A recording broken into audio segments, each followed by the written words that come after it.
अतिशय दुःखदायक घटना आहे. खरं म्हणजे लोकांना कधी कधी धीर निघत नाही.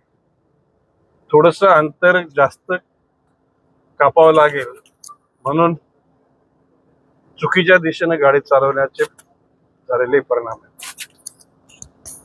खरं म्हणजे ती वाळूने भरलेला कंटेनर नाही तर त्या अंगावर पडल्यानंतर ऑन द स्पॉट 11 लोकांचं निधन झालं आणि येता येता 2 लोक गेले. आता अजून 2-3 लोक अत्यावस्थ आहेत. परंतु त्या वेदांत हॉस्पिटलचे प्रमुख डॉक्टर माने यांनी अतिशय कर्तव्य बुद्धीनं त्या ठिकाणी लोकांची सेवा करायचा प्रयत्न केलेला आहे.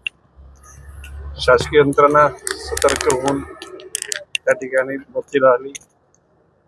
माननीय खासदार सावरा, भाजपचे जिल्हाध्यक्ष भरत राजपूत, ज्यांच्याकडे मुख्य कार्यकारी अधिकारी आणि जिल्हाधिकारी म्हणून कार्यभार आहे रानडे साहेब, आपले यतीन देशमुख साहेब SP आणि सर्वच यंत्रणा सक्रिय झाली आणि लोकांना मदत करण्याचा प्रयत्न केलेला आहे.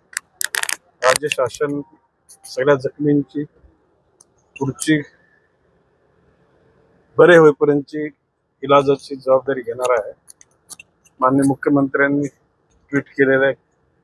मृतांच्या नातेवाईकांना 5 लाख रुपये देण्याचं त्यांनी घोषित केलं. तर म्हणजे असे अपघात घडू नये त्याच्यासाठी दक्षता घेण्याची गरज आहे.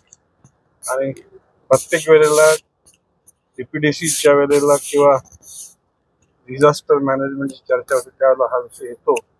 भविष्य काळामध्ये जास्त काळजी घेतली